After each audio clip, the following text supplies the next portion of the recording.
Sebagai manajer cabang, setiap pengeluaran sebesar ini seharusnya mendapatkan persetujuan Bapak.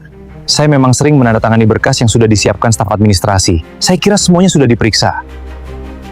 Kalau begitu, saya harus memeriksa seluruh dokumen asli dan meminta keterangan dari bagian administrasi. Saya ingin memastikan kemana sebenarnya uang perusahaan ini mengalir.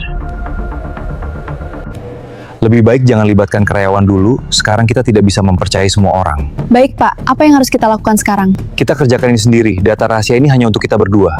Siap Pak, saya mengerti. Pak Rudi, saya sudah periksa semua berkas pengeluaran 3 bulan terakhir. Tapi invoice untuk transaksi yang nilainya besar ini tidak ada. Aneh Bu, biasanya semua dokumen disimpan di ruang arsip. Saya juga nggak tahu kenapa berkas itu bisa hilang.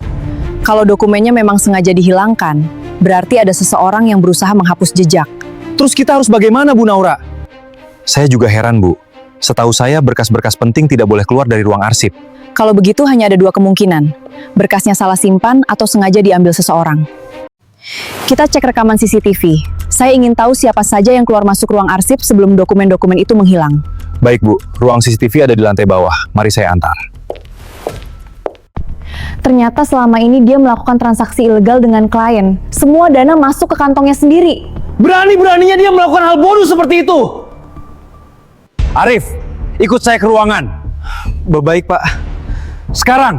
Ya, Pak. Apa kamu tahu kenapa dipanggil ke sini? Saya tidak tahu, Bu. Jangan berlagak bodoh kamu! Semua bukti CCTV sudah lengkap dan semua mengarah ke kamu. Maaf, Bu. Saya kilaf, saya terlilit hutang, saya menyesal. Penyesalanmu tidak akan menghapus kerugian perusahaan. Lepaskan saya! Lepaskan! Kasusnya selesai? Belum, dia bukan pelaku utamanya. Maksudmu masih ada orang lain? Bu, saya sudah dipecat. Mereka menemukan semua bukti. Tenang, jangan sebut nama saya ke siapapun. Tapi mereka pasti akan terus menyelidiki. Ingat, kalau kamu bicara, kamu tahu risikonya. Baik Bu, saya mengerti. Bu Mira, saya Naura. Saya mau melaporkan kondisi terbaru di kantor Bekasi. Ya Naura, bagaimana situasinya sekarang? Setelah Pak Arif dipecat, suasana kantor masih cukup tegang, Bu. Tim audit pusat sudah menyita beberapa dokumen dan sedang memeriksa seluruh transaksi yang berkaitan dengan beliau. Ada perkembangan baru? Ada, Bu. Beberapa staf sudah dimintai keterangan, tapi sampai sekarang mereka siapa yang sebenarnya mengendalikan semua transaksi ilegal itu. Berarti dalang utamanya masih belum terungkap. Betul, Bu. Saya merasa Pak Arif hanya menjalankan perintah seseorang. Ada kemungkinan masih ada orang di dalam perusahaan yang terlibat. Baik, jangan sampai informasi ini bocor. Terus dampingi tim audit dan laporkan setiap perkembangan langsung ke saya. Siap Bu Mira, saya akan awasi semuanya dan segera menghubungi Bu Mira kalau ada temuan baru. Naura, besok pagi kamu kembali ke kantor pusat ya. Baik Bu. Besok pagi saya langsung berangkat ke kantor pusat. Ada beberapa hal yang harus kita bicarakan langsung. Kasus ini terlalu penting kalau hanya lewat telepon. Siapkan semua dokumen hasil audit, laporan pemeriksaan, dan kronologi sejak Arif dipecat. Jangan ada yang tertinggal. Siap Bu Mira. Semua berkas akan saya bawa.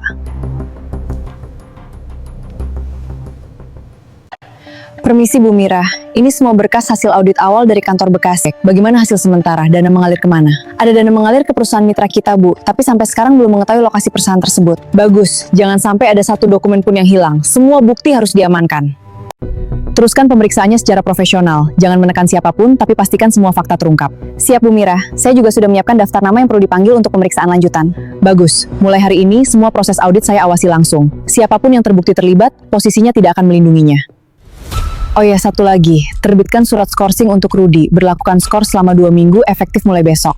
Pak Rudi Bu, padahal beliau yang membantu mengungkap kasus ini. Justru karena dia menjabat sebagai branch manager, semua yang terjadi di kantor Bekasi tetap berada di bawah tanggung jawabnya. Ini bukan hukuman pribadi, tapi bentuk pertanggungjawaban sebagai seorang pemimpin. Baik Bu, saya akan segera menyiapkan surat skorsingnya. Sampaikan juga kepada Pak Rudi bahwa keputusan ini bersifat sementara. Setelah audit selesai dan semua fakta terungkap, saya akan menilai kembali posisinya. Siap Bu Mira, saya akan menyampaikan keputusan ini secara langsung. Pak Rudi, Arif sudah mengakui semua perbuatannya. Dana perusahaan memang diselewengkan olehnya. Syukurlah akhirnya pelakunya ketemu. Namun ada keputusan lain dari direksi RR Group. Berdasarkan hasil investigasi, Bapak dinilai lalai dalam menjalankan fungsi pengawasan sebagai manajer cabang Bekasi. Maksudnya? Terhitung mulai hari ini, Bapak dikenakan skorsing sementara sampai proses evaluasi manajemen selesai. Jadi, meskipun saya bukan pelakunya, saya tetap harus menerima hukuman. Perusahaan menghukum kelalaiannya, bukan menuduh Bapak melakukan korupsi. Tapi ini terasa tidak adil. Ini tentang tanggung jawab. Saya terima keputusan perusahaan. Memang saya terlalu percaya kepada bawahan. Direksi akan menentukan langkah selanjutnya setelah evaluasi selesai. Baik, Bu Naura. Saya nggak pernah menyangka semuanya akan berakhir seperti ini. Pak Rudi, saya tahu ini berat, tapi perusahaan harus menegakkan aturan. Saya terlalu percaya sama bawahan. Saya pikir semua laporan sudah berjalan dengan benar. Semoga dengan kejadian ini bisa menjadi pelajaran untuk kita semua. Saya terima keputusan ini. Semoga setelah semuanya selesai, saya masih diberi kesempatan untuk memperbaiki nama saya. Saya doakan yang terbaik untuk Bapak.